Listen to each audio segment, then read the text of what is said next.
හොඳයි. අපි අද සාකච්ඡා කරන්න යන්නේ අපේ උසස් පෙළ දරුවන්ට අතිශයින්ම වැදගත් මාතෘකාවක් පිළිබඳව. ඒ තමයි එකතු කළාගේ මත බද්ද. අපි කියනවා value added tax කියලා. එතකොට උසස් පෙළ ගිණුම් කරන්නේ විවිධ තැන්වලදී දරුවාගේ දැනුම පරීක්ෂාවට භාජනය කරනවා මේ බදු සම්බන්ධව. ඉතින් අපි තීරණය කළා මේ බදු සම්බන්ධව ඉතා කෙටි කාලයක් ඇතුළත නමුත් හොඳ විශ්ලේෂණයක් සිදු කරන්න. මෙතනදී මම විශේෂ උපක්‍රම භාවිතා කරනවා. ඒ උපක්‍රම භාවිතා කරන්නේ දරුවට මේ විෂය කරුණු හොඳින් ධාරණය කළ දෙන්න බව ඔබ සිහියේ මතක තබා ගත යුතුයි. ඒක මට ආවේනික ක්‍රමයක්. මම මෙතෙන්දී එකතු කළාගේ මත බද්ද පිළිබඳව කතා කිරීමේදී මේ දරුවන්ට මුලින්ම කියන්න ඕන දෙයක් තමයි මොකක්ද? කුමක්ද මේ එකතු කළාගේ මත බද්ද කියන්නේ? ව්‍යාපාරයක භාණ්ඩ හා සේවා යම්කිසි කෙනෙක් පරිභෝජනය කිරීමේදී ව්‍යාපාරයක භාණ්ඩ හා සේවා යම්කිසි කෙනෙක් පරිභෝජනය කිරීමේදී ඒ පරිභෝජනය කරන භාණ්ඩ හා සේවා මත පනවලා තියෙන බද්දක් තමයි අපි කියන්නේ එකතු කළාගේ මත බද්ද කියලා. එතකොට යම්කිසි පුද්ගලයෙක් මේ භාණ්ඩ හා සේවා පරිභෝජනය කරනවා නම් ඒ භාණ්ඩ හා සේවා ලබා ගන්නවා නම් අනිවාර්යෙන් ඔහුට මේ බද්ද ගෙවන්න වෙනවා. අපි හිතමු මෙතනදී ඔබ කඩේකට ගිහිල්ලා ටොපියක් ගන්නවා. ඔබ ඇඳුමක් ගන්නවා. බත් පාසලයක් ගන්නවා. ඔබ සෙරපු දෙකක් ගන්නවා. ඔබ පොතක් ගන්නවා, පෑනක් ගන්නවා, පැන්සලක් ගන්නවා. මේ සෑම අවස්ථාවකදීම ඔබ ඒ මිලදී ගන්න ලබන භාණ්ඩය හෝ සේවාව එකතු කළාගේ මත බද්දට යටත් නම් ඔබ සාමාන්‍ය මිලට අතිරේකව තව බදු මුදලකුත් ගෙවිය යුතුයි. ඒකව ගත්තහම වර්තමානයේදී බදු සම්බන්ධ තියෙන ප්‍රතිශතය මේ එකතු කළාගේ මත බද්ද සම්බන්ධව පවතින ප්‍රතිශතය 108ක්. එතකොට ඔබ කඩේකට ගිහිල්ලා ගන්නේ රුපියල් 100ක භාණ්ඩයක් නම් ඔබට මෙතනදී 108ක් ගෙවන්න වෙනවා ඒ භාණ්ඩය ගැනීමේදී. එතකොට මේ 108ක් ගෙවලා ගන්නේ ඔබ රුපියල් 100ක භාණ්ඩයක් බව මතක තබා ගත යුතුයි. එහෙමනම් මේ ඔබ ගෙවන බද්දේ ස්වභාවය කුමක්ද? මේ ඔබ ගෙවන බද්ද හොඳට මතක තියාගන්න ඕනේ. අපි සලකන්නේ වක්‍ර බද්දක් කියලා. මේ එකතු කළාගේ මත බද්ද සලකන්නේ කුමක් ලෙසද? වක්‍ර බද්දක් කියලායි අපි මේක සලකන්නේ. මොකක්ද වක්‍ර බද්දක පවතින ස්වභාවය? වක්‍ර බද්දක පවතින ස්වභාවය මේ බද්දේ බදු බර වෙනත් කෙනෙකුට පැවරීමේ හැකියාව තියෙනවා. මේ බද්දේ බදු බර වෙනත් කෙනෙකුට පැවරීමේ හැකියාව තියෙනවා. ඒ කියන්නේ මේකේ අවසාන අර්ථය ගත්තොත් එහෙම බද්ද ගෙවන්නේ අවසන් වශයෙන් භාණ්ඩය පරිභෝජනය කරන කෙනා. බද්ද ගෙවන්නේ කවුද? අවසාන වශයෙන් භාණ්ඩය පරිභෝජනය කරන කෙනා. ඒ භාණ්ඩය භාවිතා කරන කෙනා. එහෙමනම් අපි තේරුම් ගමු අපේ ගිණුම් කරට අදාළව කොහොමද මේ බද්ද ඔබ හඳුනාගන්නේ කියලා. මම මෙතනදී ඔබට උදාහරණයක් පැහැදිලි කිරීම සිදු කරනවා. ඒ තමයි අපි හිතමු මේ තමයි අපේ ව්‍යාපාරය. මේ තමයි අපේ ව්‍යාපාරය. අපි කතා කරන්නේ මෙන්න මේ ව්‍යාපාරය සම්බන්ධයෙන්. මේ තමයි අපේ ව්‍යාපාරය. මේක තමයි ව්‍යාපාරය. හරි. එතකොට අපේ ව්‍යාපාරයේ කුමක්ද කරන්නේ? යම්කිසි සැපයුම් කරුවෙකුගෙන් භාණ්ඩ අරගෙන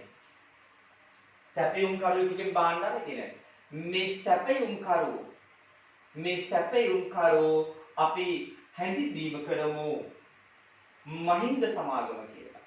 මේ සැපයුම් කරු කවුද? මහින්ද සමාගම. එතකොට අපි කරන්නේ මොකක්ද? මහින්ද සමාගමෙන් භාණ්ඩයක් ගන්නවා. අපි හිතමු මහින්ද සමාගමෙන් ගන්න භාණ්ඩය ඒකේ ගැණුම් වටිනාකම අපි හිතමු රුපියල් 500යි. එතකොට දැන් ඔබ තේරුම් ගත යුතු කාරණාව තමයි මේ මහින්ද සමාගමෙන් අපි ගන්න භාණ්ඩය එකතු කළාගේ මත බද්දට යටත්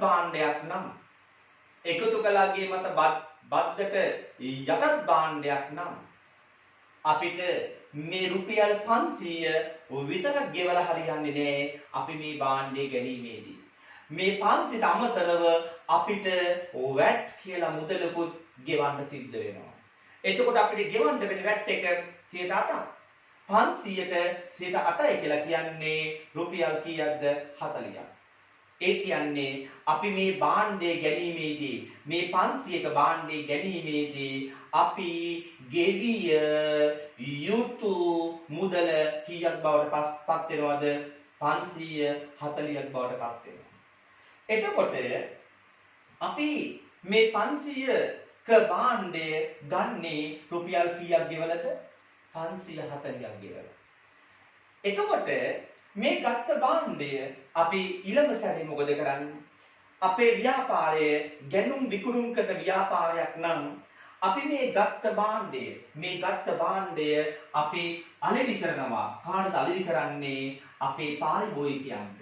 මේ භාණ්ඩය අපි අලෙවි කරන්නේ කාටද? අපේ පාරිභෝගිකයන්ට අපි අලෙවි කිරීම කරනවා. උදාහරණයක් අපි හිතමු මේ භාණ්ඩය අපි අලෙවි කරා ගෝඨාභය සමාගමට. ගෝඨාභය සමාගමට අපි මොනා කරාද? මේ භාණ්ඩය අලෙවි කිරීම කළා. අපි හිතමු මේ භාණ්ඩය අපි අලෙවි කිරීම කළේ රුපියල් 800කට. එහෙනම් අපි මේ භාණ්ඩය ගෝඨාභය සමාගමට අලෙවි කරනකොට මේ පාරිභෝගිකයට අපි අලෙවි කිරීම කරනකොට ඒ කරන වටිනාකම අපේ විකුණුම් වටිනාකම රුපියල් 800යි. අපි අලෙවි කරන්නේ රුපියල් 800කට. එතකොට හැබැයි අපි මේ භාණ්ඩය රුපියල් 800කට අලෙවි කිරීමේදී අපි රුපියල් 800 විතරක් මෙතනදී ලබාගෙන හරියන්නේ නැහැ. අනිවාර්යෙන් මෙතනදී අපේ මේ භාණ්ඩය අලෙවි කිරීමේදී මේ භාණ්ඩය එකතු කළාගේ මත බද්දට යටත් භාණ්ඩයක් නිසා සාමාන්‍ය විකුණුම් මිලට අමතරව අපි අය කරගත යුතුයි 8%ක වැට් මුදලක්. එතකොට මේ වැට් එක කීයක් අපිට එනවද?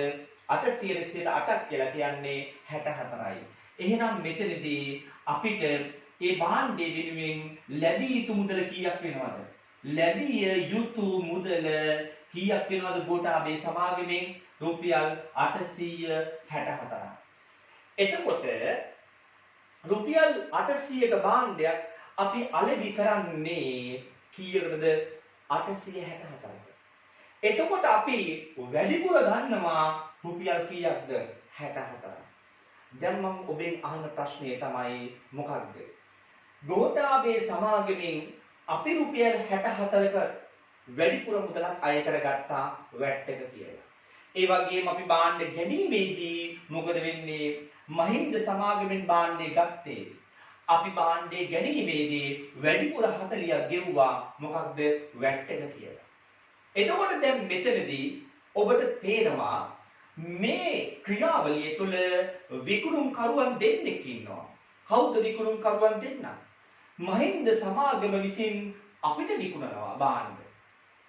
ඒ වගේම තමයි අපි විසින් අපේ ව්‍යාපාරය විසින් මේ භාණ්ඩ ගෝඨාභය සමාගමට විකුණනවා. එහෙනම් මෙතනදී විකුණුම් කරුවෝ දෙන්නයි.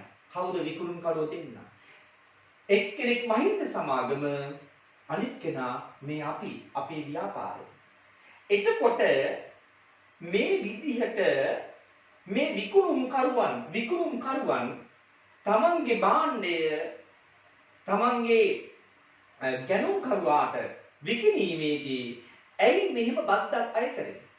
දැන් ඔයාලට පේනවා මහින්ද සමාගම විසින් එයාගේ 500ක භාණ්ඩය මේ අපිට විකුණනකොට මේ අපේ ව්‍යාපාරේ විකුණනකොට එයා බද්දක් අය කරගත්තා. ඒ වගේම අපි පාරිභෝගිකයට මේක විකිණීමේදී කවුද පාරිභෝගිකයා? අපේ ගෝඨාභය සමාගම. ගෝඨාභය සමාගමට විකිණීමේදී අපි ගෝඨාභය සමාගමෙන් අය කරගත්ත බද්දක්. මොකද්ද මේ බද්දට කරන්නේ? මේ විකුණුම් කරුවෝ දෙන්නම. කුමක්ද කරන්න ඕනේ? මේ විකුණුම් කරුවෝ දෙන්නම කළ යුතු දේ තමයි තමා විසින් මේ රැස් කරගත්ත බද්ද යැවිය යුතුයි. කාටද? මෙන්න ඉන්නවා උඩින්. කවුද මේ ඉන්නේ? විශේෂිත ආයතනයක් ලංකාවේ. කවුද මේ විශේෂිත ආයතනය? අපි කියනවා දේශීය ආදායම් දෙපාර්තමේන්තුව. මෙයා බහිරවේක් වගේ බලාගෙන ඉන්නේ මේ ක්‍රියාවලිය දිහා. කුමක්ද මේ ක්‍රියාවලිය දිහා බලාගෙන මෙයා කියන්නේ? මෙයා සෑම විකුණුම් කරුවෙකුටම දෙනවා මෙන්න මෙහෙම නියෝගයක්. මොකද්ද මේ දෙන නියෝගය? ඔබ අලෙවි කරන්නේ එකතු කළ අගය මත බද්දට යටත් භාණ්ඩයක් නම්. මොකක්ද? ඔබ අලෙවි කරන්නේ එකතු කළ අගය මත බද්දට යටත් භාණ්ඩයක් නම් ඔබ ඒ අලෙවි කරන අවස්ථාවේදී වැඩිපුර 108ක් අය කරගත යුතුයි.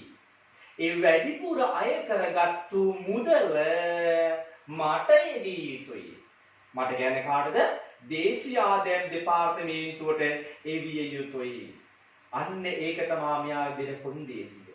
එහෙනම් මෙතනදී ඔය විදිහට සෑම විකුණුම් කරුවෙක්ම එකතු කළාගේ මත බද්දට යටත් සෑම විකුණුම් කරුවෙක්ම තමන්ගේ භාණ්ඩ අලෙවි කිරීමේදී තමන්ගේ පාරිභෝගිකයන්ගෙන් වැඩිපුර 108ක මුදලක් අය කරගෙන ඒක දේශීය ආදායම් දෙපාර්තමේන්තුවට යැවිය යුතුයි. ඒක තමයි මේ ආයතන දෙක විසින්ම සිදු කරේ. අපි කතා කරපු පළමු ආයතනය තමයි මේක. දෙවන ආයතනය තමයි මේක. මෙයා තමයි පළමු විකුණුම් කරු. මෙයා කවුද? පළමු විකුණුම් කරු. පළමු විකුණුම් කරු තමයි මෙයා. මෙයා කවුද? දෙවන විකුණුම් කරු. එතකොට මේ පළමු විකුණුම් කරුවට දෙවන විකුණුම් කරුවට දීලා තියෙන නියමය තමයි ඕන් විසින් මේ පිළිපැත්තේ. මේ මහින්ද සමාගම අපිට භාණ්ඩේ විකුණනකොට එයත් කලේ බද්දක් අය කරගෙන මොනා කරන එකද? දේශීය ආදායම් දෙපාර්තමේන්තුවට යවන එක. ඒ වගේම අපි මේ භාණ්ඩය පාරිභෝගිකයන්ට විකිණීමේදී අපි කරන්නේ මොකක්ද? මේ පාරිභෝගිකයන්ගෙන් බද්දක් අය කරගෙන දේශීය ආදායම් දෙපාර්තමේන්තුවට මෙන්න මෙහෙම දේශීය ආදායම් දෙපාර්තමේන්තුවට වැට් කියලා බද්දක් අය කරගෙන යවි යුතුයි. මේ සඳහා අනිවාර්යෙන්ම මේ සෑම විකුණුම් කරුවෙක්ම දේශීය ආදායම් දෙපාර්තමේන්තුවේ ලියාපදිංචි වෙලා තියෙන්න ඕනේ. ඒ කියන්නේ මේ මහින්ද සමාගම දේශීය ආදායම් දෙපාර්තමේන්තුවේ ලියාපදිංචි වෙලා තිබිය යුතුයි. ඒ වගේම මේ අපේ ව්‍යාපාරයක් දේශීය ආදායම් දෙපාර්තමේන්තුවේ ලියාපදිංචි වෙලා තිබිය යුතුයි. එහෙම ලියාපදිංචි වුණොත් ඔහුට ලැබෙනවා ලියාපදිංචි සහතිකයක්. ඒ වගේම වැට් අංකයක්. අන්නේ ලියාපදිංචි සහතිකය සහ වැට් අංකය ලැබූ සෑම විකුණුම් කරුවෙක්ම මොකද කිව්වේ? ලියාපදිංචි සහතිකය සහ වැට් අංකය ලැබූ සෑම විකුණුම් කරුවෙක්ම මේ දේශීය ආදායම් දෙපාර්තමේන්තුවේ කොන්දේසිය පිළිපැදිය යුතුම තමයි. ඒ අනුව අපි මොනවා කරන්න වෙනවද ව්‍යාපාරයේ විදියට? අපි මේ භාණ්ඩේ පාරිභෝගිකයට විකිණීමේදී පාරිභෝගිකයන්ගෙන් අපි ගන්නවා ඔක්කොම 864ක මුදලක්. අපි පාරිභෝගිකයන් ගන්නවා කීයක්ද? 864ක මුදලක්. 800කුයි 64කුයි ලබා ගන්නවා. මේ 800 තමයි ඇත්තටම අපේ විකුණුම. හරිද? මේ 64 අපි පාරිභෝගිකයන්ගෙන් ලබා ගත්තට මේක අපිට අයිති නෑ. මේක පැහැදිලිවම අපි මොනා කරන්න ඕනද? දේශීය ආදායම් දෙපාර්තමේන්තුවට යැවිය යුතුයි. මේ 64 අයිති මෙයාට. මෙයාටයි මේ 64 අයිති. එතකොට මේ විදිහට පාරිභෝගිකයාට භාණ්ඩ විකිණීමේදී පාරිභෝගිකයාගෙන් බද්දක් අය කරගෙන ඒ අය කරගත්ත බද්ද දේශීය ආදායම් දෙපාර්තමේන්තුවට යැවිය යුතුයි. මේ යැවිය යුතු බද්දට අපි කියනවා නිමැවුම් බද්ද. මේකට කියනවා මොකක්ද? නිමැවුම් බද්ද. නැත්තම් අපි ගිණුම් කරන්නේදී කියනවා මොකක්ද? විකුණුම් මත බදු. මේකට කියන්නේ මොකක්ද? විකුණුම් මත බදු. ඔබ දැනගත යුතු වැදගත් කාරණාවක් තියෙනවා. අතිශයින් වැදගත් කාරණාවක්. ඒ මොකක්ද? පාරිභෝගිකයාට භාණ්ඩ විකිණීමේදී අපි අය කරගත්ත මේ බද්ද අපිට අයිති නෑ. අපි මේක අය කරගත්තේ කාගේ කොන්දේසියක් නිසාද? දේශීය ආදායම් දෙපාර්තමේන්තුවේ කොන්දේසියක් නිසා. දේශීය ආදායම් දෙපාර්තමේන්තුවේ කොන්දේසියක් නිසා. ඒ නිසා මේ අය කරගත්ත 864න් 800 අපිට අයිති. ඒක අපේ විකුණුම්. හැබැයි මේ 64 කුමක්ද? අපිට අයිති නෑ. අපි ඒක මේ වෙනකොට අය කරගෙන තියෙනවා නම් පැහැදිලිවම දේශීය ආදායම් දෙපාර්තමේන්තුව දිය යුතු මුදලක්. ඒක නිසා මේ විකුණුම් මත බදු අපි සලකන්නේ කුමක් ලෙසද? ඒක අපේ වගකීමක් විදිහට. මේක සලකන්නේ කුමක් විදිහටද? ඒක අපේ වගකීමක් විදිහට. එහෙනම් ඔබ දැනගත යුතු අතිශයින්ම වැදගත් කාරණාවක් තමයි පාරිභෝගිකයාට භාණ්ඩ විකිණීමේදී මොකද කිව්වේ? පාරිභෝගිකයාට භාණ්ඩ විකිණීමේදී මේ අය කරගන්නා වැට් මුදල ඒ වැට් බද්ද යැවිය යුතුයි දේශීය ආදායම් දෙපාර්තමේන්තුවට. එසේ යවන තෙක් ඒක අපේ මොකක්ද? වගකීමක් කියලා ඔබ තේරුම් ගත යුතුයි. ඔන්න අපේ ගිණුම්කරණය තුළ මේ මුදල සටහන විය යුත්තේ කුමක් විදිහටද? වගකීමක් විදිහට. වගකීමක් නම් හරද බැරද? වගකීමක් නම් හරද බැරද? වගකීමක් ඇතිවීම සටහන් කරන්නේ අදාළ ගිණුමේ බැර පැත්තේ. ඒක නිසා ඔබ මෙතනදී වැට් වෙනුවෙන් හදන්න ඕන ගිණුමක්. ඒ හදන ගිණුමට අපි කියනවා වැට් පාලන ගිණුම කියලා. මේ හදන්න ඕන ගිණුමට අපි කියනවා මොකක් කියලාද? වැට් පාලන ගිණුම කියලා. එහෙනම් මේ වැට් පාලන ගිණුමට මේක හර විය යුතුයිද? බැර විය යුතුයිද? බැර විය යුතුයි. එහෙනම් මතක තියාගන්න මෙන්න මේ 64 වැට් පාලන ගිණුමට බැර විය යුතුයි කියලා ඔබ හොඳින් හඳුනාගත යුතුයි. හොඳයි. එතකොට මෙතනදී ඔබ කොහොමද මේ සම්බන්ධව විකුණුම් ජර්නලය තුල තොරතුරු සටහන් කරන්නේ? විකුණුම් ජර්නලය තුල ඔබ කොහොමද තොරතුරු සටහන් කරන්නේ? ඔබ විකුණුම් ජර්නලයේ සකස් කිරීමේදී එය මේ ආකාරයෙන් සටහන් කළ යුතුයි. විකුණුම් ජර්නලය තුල සටහන් කළ යුතුයි. කුමන ආකාරයෙන්ද? මෙන්න මේ විදිහට. අපි සාමාන්‍ය වටිනාකම දානවා. ඊළඟට වැට් වටිනාකම දානවා. ඊළඟට මුළු වටිනාකම දානවා. මුළු වටිනාකම දානවා. භාණ්ඩේ මිල සාමාන්‍ය මිල 800යි. සාමාන්‍ය විකුණුම් මිල කීයද? 800යි. එතකොට වැට් එක කියලා අපි අය කරගන්න මුදල කීයද? 64යි. එතකොට මුළු මුදල හැදෙනවා විකුණුම් ජර්නලය තුල 864යි. මේ ආකාරයට ඔබ විකුණුම් ජර්නලය තුල මෙන්න මේ වැට් වටිනාකම සටහන් කළ යුතුයි. එහෙනම් ඔබට ඉතා හොඳින් පැහැදිලි වෙනවා විකුණුම් ජර්නලය තුල කොහොමද සාමාන්‍ය විකුණුම් වටිනාකම ඒ වගේම වැට් එක සහ මුළු වටිනාකම සටහන් වෙන්නේ කියලා. හොඳයි. මේ ගිණුම්කරණයේ ඉතුරු කොටස ගැන අපි කතා කරන්න පෙර අපි දැන් හැරෙමු භාණ්ඩ ගැනීම සම්බන්ධව කතා කරන්න. එතකොට දැන් ඔබ මෙහෙම තේරුම් ගත යුතුයි. මේ භාණ්ඩ අපි 500ක භාණ්ඩ ගන්නෙ. අපි ගන්නෙ කීයද? 500ක භාණ්ඩ. ඒ වෙනුවෙන් අපිට කීයක් ගෙවන්න වෙනවද බහින්ද සමාජකට? ගෙවන්න වෙනවා කීයක්ද? 540ක්. 540ක් ගෙවන්න වෙනවා. මොකද භාණ්ඩ ගැනීමේදී අනිවාර්යෙන්ම සිර 8ක වැට් එකක් සහිතව තමයි භාණ්ඩය අපිට සල්ලි ගෙවන්න වෙන්නේ. හේතුව මහින්ද සමාගමත් අනිවාර්යෙන්ම මේ දේශීය ආදායම් දෙපාර්තමේන්තුවේ කොන්දේසිය පිළිපැදිය යුතුයි. එයත් අනිවාර්යෙන්ම එක් විකුණුම්කරුවෙක්. එයා විකුණන්නේ අනිවාර්යෙන්ම වැට් එකකුත් එකතු කරලා. එතකොට එයා විකුණනකොට අපේ පැත්තෙන් ගත්තොත් ගැනුම්. එයාගේ පැත්තෙන් විකුණු අපේ පැත්තෙන් මොකක්ද? ගැනුම්. right. එහෙනම් මෙතනදී බලන්න අපි ගන්න ඇත්තටම සැබෑ භාණ්ඩවල වටිනාකම කීයක් වෙනවද? අපි ගන්න භාණ්ඩවල සැබෑ වටිනාකම 500යි. හැබැයි අපිට 40ක බද්දක් මොනා කරන්න වෙනවද? ගෙවන්න වෙනවා. දැන් හිතන්න මෙහෙම. අපි මේ 500ක භාණ්ඩ ගැනීමේදී අපි 540ක් මහින්ද සමාගමට දෙනවා. සැපයුම් කරුවට දෙනවා. එයා මොකද කරන්නේ? එයාගේ භාණ්ඩ වලට අයිති නියම මිල 500යි. ඒ 500 එයාගේ ළඟ තියා ගන්නවා. ඒ 500 එයාට අයිති. ඒක එයා තියා ගන්නවා. එයා මේ 40ක වැට් එකක් අපෙන් අය කරගත්තේ ඇයි? එයා අපෙන් 40ක වැට් එකක් අය කරගත්තේ ඒ අටුමන නිසාද? නෑ. දේශීය ආදායම් දෙපාර්තමේන්තුවේ නිගමනය නිසා. ඒක නිසා මෙතනදී කුමක්ද සිදු වෙන්නේ? එයා මේ 40 එයාගේ ළඟට අරගෙන ඊට පස්සේ මෙයා මොකද කරන්නේ? ගිහින් දෙනවා මේක කාටද? දේශීය ආදායම් දෙපාර්තමේන්තුවට. දැන් මොන ඔබ හොඳින් දැනගත යුතු වැදගත් කාරණාවක් තියෙනවා. මොකක්ද මේ දැනගත යුතු කාරණාව?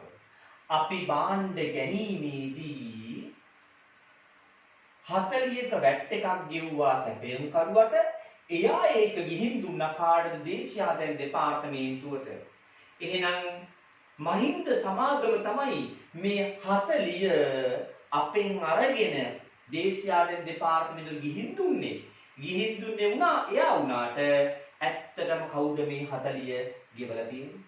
මේ 40ක වැට් එක කවුද ගෙවලා තියෙන්නේ? මේ අපි. අපේ සල්ලි වලින් තමයි මේ 40 මහින්ද සමාගමට දුන්නේ. එහෙනම් මෙතනදී ඔබ මේ දැනගත යුතු අතිශයින්ම වැදගත් කාරණාවක් තියෙනවා. ඒ කාරණාව තමයි මේ වැට් කියන බද්දේ බදු බර වෙන කෙනෙකුට පවරන්න පුළුවන්. වැට් කියන බද්දේ බදු බර වෙන කෙනෙකුට පවරන්න පුළුවන්. අපි දැන් මෙතනදී මොකක්ද කරන්න හදන්නේ? මේ භාණ්ඩ ගැනීමේදී මොකද්ද කරන්නේ? අපි මේ ගෙවූ බද්දේ බදු බර අපි පවර්ලා දෙන්න හදන්නේ කාටද? මෙන්න මේ අවසන් පාරිභෝගිකයාට. ඒ අනුව අපි මොකක්ද කරන්නේ මෙතනදී? මේ භාණ්ඩ ගැනීමේදී අපි බද්දක් ගෙවනවා. ඒ ගෙවන එක අවසාන වශයෙන් දේශීය ආදායම් දෙපාර්තමේන්තුවට ලැබෙනවා. මේකට අපි කියන්නේ කුමක් කියලාද?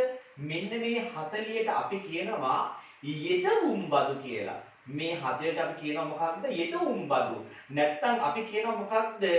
ගැනුම් මත බදු. ගැනුම් මත බදු කියලා කියනවා. හරිද? එතකොට මේ යෙදවුම් බදු නැත්තම් මේ ගැනුම් මත බදු කීයක්ද අපි මෙතනදී ගෙවලා තියෙන්නේ? 40යි.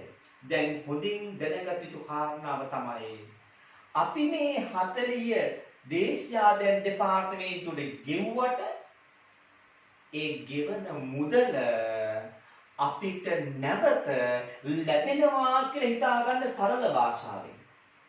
ලැබෙනවා කියලා හිතන්න සරල භාෂාවෙන්. ඇත්තටම මෙතන ලැබෙනව නෙමෙයි, අඩු කරගන්න අවස්ථාව ලැබීමක් තියෙන්නේ.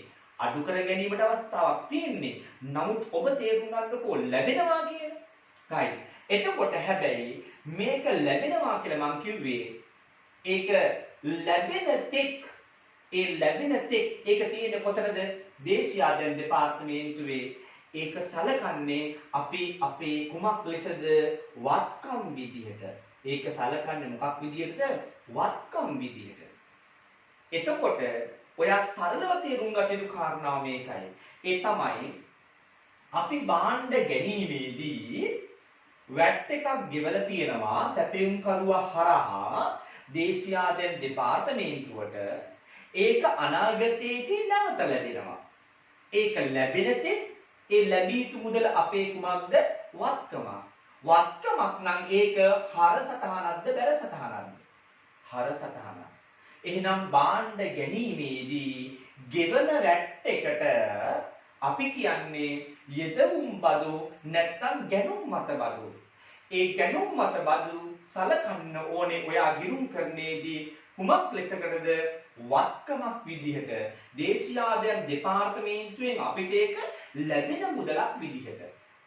එතකොට ඔයා කොහොමද මේ තොරතුරු ගැනුම් ජර්නලයක් ඇතුලේ සටහන් කරන්නේ? එතකොට ඔබ හදන ගැනුම් ජර්නලය මෙන්න මේ වගේ විය යුතුයි. ඔබ හදන ගැනුම් ජර්නලය මේ ආකාරයෙන් විය යුතුයි. ගැනුම් ජර්නලය මේ ආකාරයෙන් විය යුතුයි.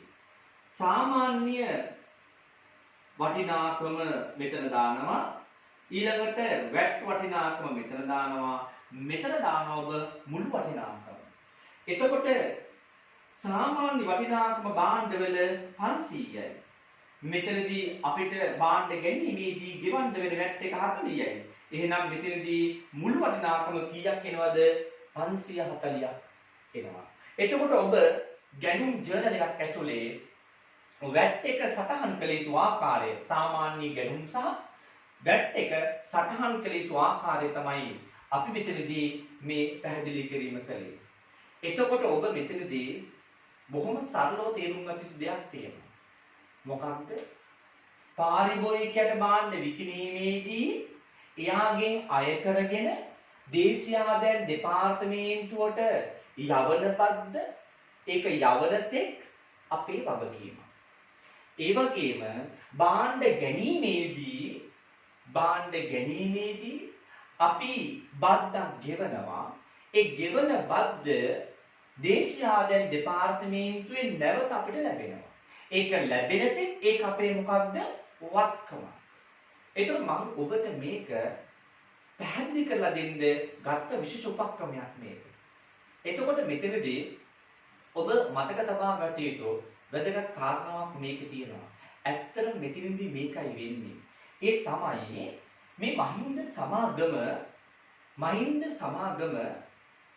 සමාගමේ අපි භාණ්ඩ ගැනීමේදී අපි බද්දක් ගෙවනවා. හරිද?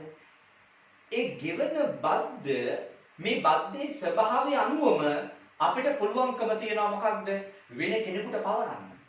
මොකද මේක වක්‍ර බද්දක් කියන්නේ බදු බර දරන්නේ අවසන් පාරිභෝගිකයා. ඒ අනුව මෙතනදී ඔබ තේරුම් ගන්න ඕන දේ තමයි භාණ්ඩ අපි ගැනීමේදී මේ බද්ද ගෙව්වට මේ ගත්ත භාණ්ඩය අපි විකිණීමේදී මොකද වෙන්නේ? මේ ගත්ත භාණ්ඩේ පාරිභෝගිකයට විකිණීමේදී පාරිභෝගිකයාගෙන් අපි මොනවා කරනවද? ඒ බද්ද අය කරගන්නවා. එතකොට පාරිභෝගිකයාගෙන් බද්ද අපි අය කරගෙන ඒ මුදල මොනවා කරනවද? මෙන්න මේ මුදලට හිලව් කර ගැනීමක් තමයි මෙතනදී කරන්නේ. පාරිභෝගිකයාගෙන් හිතන්නකෝ දැන් 64ක් අපි අය කරගත්තා. දැන් අපි මෙහිම මතක් කරගන්නවා. මොකක්ද මතක් කරගන්නේ? අපි පාරිභෝගිකයෙන් 64ක් බද්ද ගත්තා. මේක දේශීය ආදායම් දෙපාර්තමේන්තුවට දෙන්න ඕනේ. නමුත් අපි ඒක දෙනකොට මෙහිම තේරුම් ගන්නවා. මොකක්ද? අපි දේශීය ආදායම් දෙපාර්තමේන්තුවට 64ක් බදු මොනා කරන්නද? දැන් ගෙවන්න ඕන. නමුත් මේ භාණ්ඩය අපි ගැනීමේදී දැන්ටමත් අපි කීයක් ගෙවලා ඉවරද? දේශීය ආදායම් දෙපාර්තමේන්තුවට අපි දැන් 40ක් ගෙවලා ඉවරයි. 64ක් ගෙවන්න ඕන. නමුත් මේ වෙනකොට අපි ඒකෙන් 40ක් දැන්ටවත් දීලා ඉවරයි. අපි භාණ්ඩ ගන්න වෙලාවෙදිම ඒක දුන්නා. එහෙනම් තව දුරටත් දේශීය ආදායම් දෙපාර්තමේන්තුවට ගෙවිය යුතු බද්ද කීයද? ගෙවිය යුතු බදු මුදල කීයද? 64න් දෙන්න ඕනේ කීයද? 64න් 40ක් දීලා නම් තව දෙන්න ඕනේ කොච්චරක් විතරද? 24ක් විතරයි. මෙන්න මේ 24 විතරයි දේශීය ආදායම් දෙපාර්තමේන්තුවට අපි ගෙවි යුතු වැට් එක වෙන්නේ.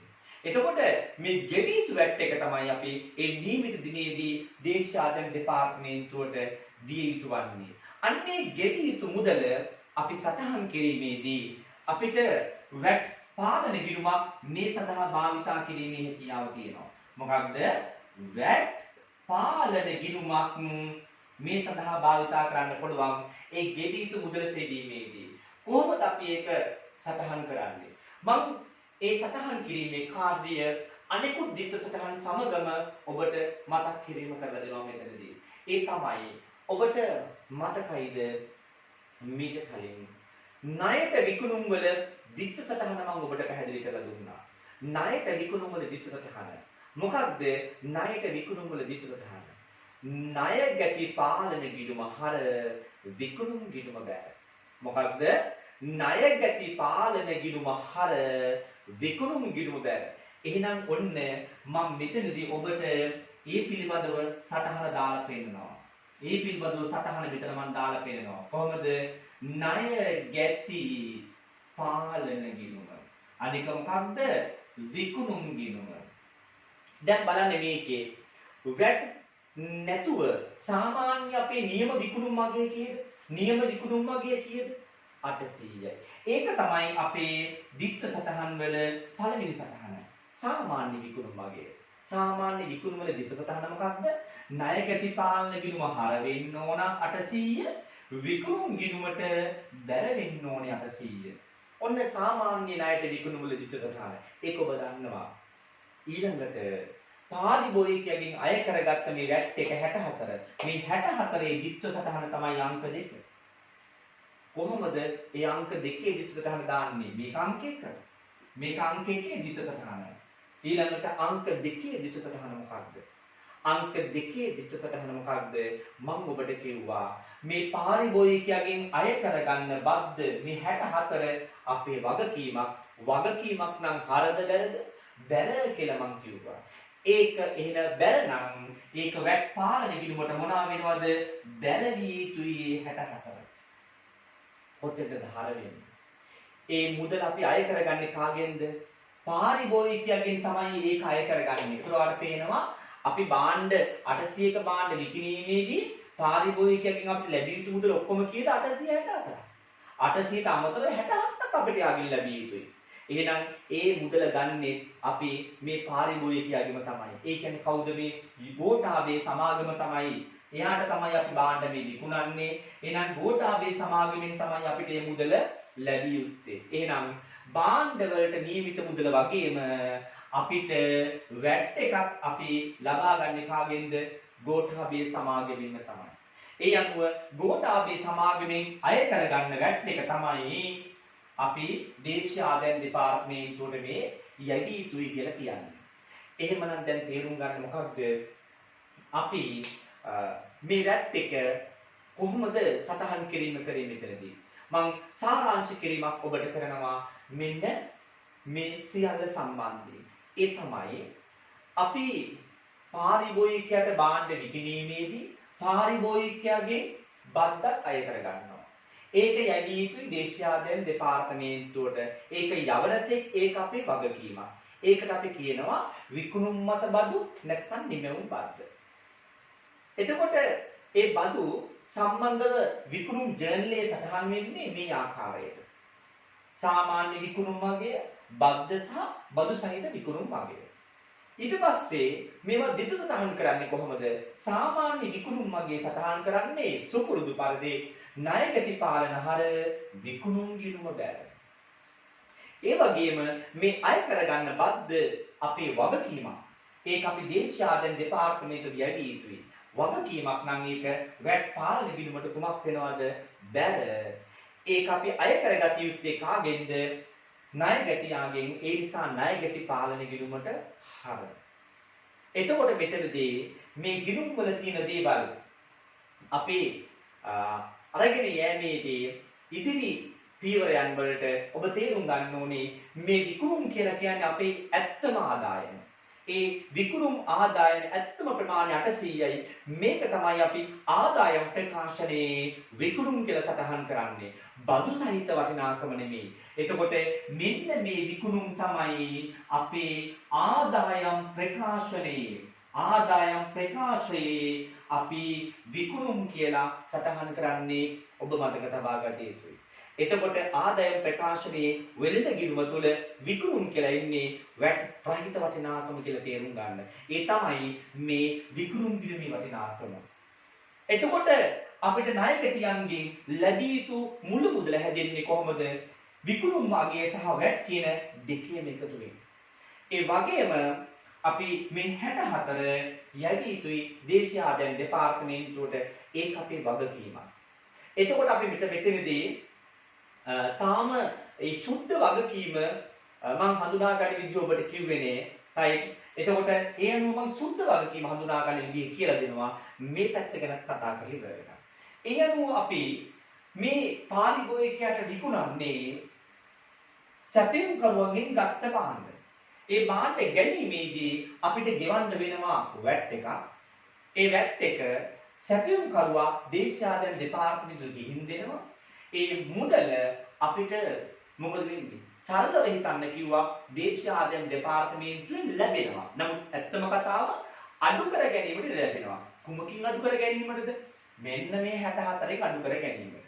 කොහොම හරි ගැනුම් ජර්නලයේ තුල මේක සටහන් වෙන්නේ සාමාන්‍ය ගැනුම් මගේ දැම්ම 500යි, වැට් එක දැම්ම 40යි, මුළු වටිනාකම 540යි. එතකොට මේවා කොහොමද අපි දිත්ත සටහන් කරන්නේ ගිණුම් වල? ගැනුම් ජර්නලයේ දාපුවම කොහොමද දිත්ත සටහන් කරන්නේ? අන්න ඒ සඳහා ඔබට මම මෙතනදී ගිණුම් දෙකක් මෙතනදී හදලා පෙන්නනවා. right මොකද්ද මේ ගිණුම් දෙක? එකක් අපිට ගැනුම් ගිණුමක් වුණා වෙනවා. ඊළඟට අපිට මෙතනදී ණය හිමි පාලන ගිණුමක් වුණා වෙනවා. එතකොට මෙතනදී අපි සාමාන්‍ය ගැනුම් වල දිත්ත සටහන දාන එක තමයි පළමුවෙන්ම කරන්නේ. ඒක මීට පෙර ඔබ දන්නවා. සාමාන්‍ය ණයට ගැනුම් වල දිත්ත සටහන මොකක්ද? ගැනුම් ගිණුම හර වෙනවා. ඒක ණය හිමි පාලන ගිණුම බැර වෙනවා. ඒක තමයි අංක 1. සාමාන්‍ය ගැනුම් වල දිත්ත සටහන. එතකොට මම ඔබට පැහැදිලි කළා දෙවියන්ට දාන්න තියෙන්නේ මේ වැට් එක. මේ වැට් එක මම ඔබට පැහැදිලිව කිව්වා අපි භාණ්ඩ ගැනීමේදී සැපෙවුම් කරුවා හරහා දේශාදෙන් දෙපාර්තමේන්තුවට ගෙවලා තියෙනවා. නැවත ඒක අපිට ලැබෙන තෙක් අපේ වත්කමක්. ඒක නිසා ඒක හර වටිනාකමක් කියලා. එහෙනම් ගැනුම් මත බදු කුමක්ද? අපේ වත්කමක්. වත්කමක් කියලා කියන්නේ ඒක මේ වැට් පාලන ගිණුමට කුමක් වී යුතුද? හර වී යුතුයි. වටිනාකම කීයද? 40යි. එතකොට භාණ්ඩ ගැනීමේදී ඒ ගෙවන්න වෙන වැට් එක අපේට වත්කමක් ලෙස සටහන් කිරීම කරන්නේ නැවත අනාගතේ අඩු කරගන්න ඉඩ ලැබෙන නිසා. එහෙනම් මෙතනදී ඒ ලැබෙන්න තියෙන මුදල මෙතෙන්ට හර වුණා. එතකොට අපි මේ ලැබෙන්න තියෙන මුදල මෙතෙන්ට හර කළා. ඒක හැබැයි දැන් ලැබෙන්න තියෙන මුදලක් වුණාට අපි ඒක කාට ගෙවී යුතුව තිබුණු මුදලක් අතීතයේදී භාණ්ඩ ගැනීමේදී අපි ඒක ගෙවී යුතුව තිබුණේ කාටද? මහින්ද සමාගමට.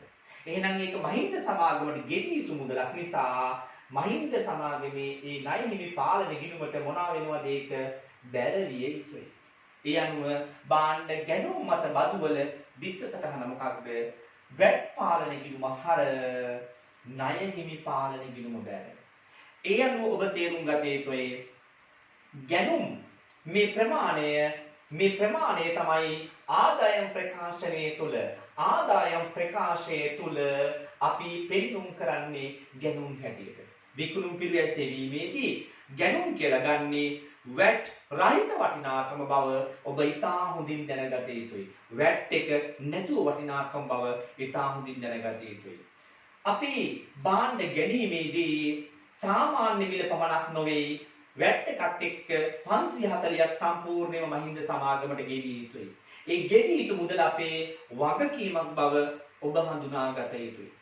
ඒ වගේම තමයි මෙන්න මේ වැට් පාලන ගිණුම දිහාට අපි අවධානය යොමු කළොත් අපිට දේශීයාදෙන් දෙපාර්තමේන්තුවට ගෙවන්න වෙන වැට් එක 64යි. ඒක වගකීමක් බැල වුණා. ඒ වගේම අපිට අඩු කරගන්න ලැබෙන වැට් එක කොච්චරද? 40යි. ඒක වත්කම හර වුණා. සුද්ධ වශයෙන් අපි දේශීය ආදායම් දෙපාර්තමේන්තුවට ගෙවී යුතු බද්ද කොච්චරද කියලා හොයන්න නම් මේ ගිණුම තුලනය කරන්න ඕනේ. මේ ගිණුම තුලනය කරාම බැල පැත්ත වැඩි 64යි, හරට ගෙනාව 64යි. ඔන්න හර පැත්තේ එනවා ශේෂය විභාගයේ කියලා 24ක්. ශේෂය භාගයේ කියලා 24ක් එනවා. බැල පැත්තෙන් ශේෂය ඊගේ කියලා 24ක් වෙනවා. මෙන්න අපේ සුද්ධ බදු වගකීම. එතකොට එහෙනම් ඔබ පැහැදිලිව තේරුම් ගන්න මේ සුද්ධ බදු වගකීම තමයි අපේ මූල්‍ය තත්ත්ව ප්‍රකාශනයේ ජංගම වගකීම් වල දැමිය යුතු මුදල. ගෙවී යුතු වැට් කියලා දාන්න ඕනේ කීයද? 24යි. එතකොට වා තේරුම් ගන්න ඕනේ පාරිභෝගිකයන්ගෙන් අය කරගන්න බද්දෙන් 64ක් ඒ බදු 64ක් අපි දේශීය දෙපාර්තමේන්තුවට යැවිය යුතුයි. දැනටමත් අපි භාණ්ඩ ගැනීමේදී අපි 40ක් යවලා තියෙනවා. එහෙනම් තව යැවිය යුත්තේ කීයද? 24යි. ඒ යැවිය යුතු මුදල තමයි මෙතන වගකීම ලෙස පෙන්වුම් කරන්නේ. එහෙනම් අපේ දරුවෝ මං හිතනවා VAT කියන බද්දේ ස්වභාවය හොඳින් හඳුනාගත්තා. මේ VAT බද්ද විකුණුම් ජර්නලය තුල සටහන් වෙන ආකාරය සහ ගැනුම් ජර්නලය තුල සටහන් වෙන ආකාරය ඉතා හොඳින් හඳුනාගත්තා. ඒ වගේම මේ බදු සම්බන්ධව අපි නියමාකාර වගකීම හඳුනාගන්නේ කොහොමද කියලා ඔබ ඉතා හොඳින් හඳුනාගත්තා. ඒ වගේම මෙතනදී ආදායම් ප්‍රකාශනයේ සටහන් වෙන්නේ ගැනුම් විකුණුම් ලෙස කුමන වටිනාකම් කියලාද හොඳින් තේරුම් ගත්තා. ඒ අනුව මෙතනදී මේ වීඩියෝ එක තුලින් මම බලාපොරොත්තු වෙනවා මම හිතනවා ඔබට බදු සම්බන්ධ VAT බදු ගිණුම්කරණය සම්බන්ධව පූර්ණ අවබෝධය ලැබුණා කියලා. ඉතින් මේ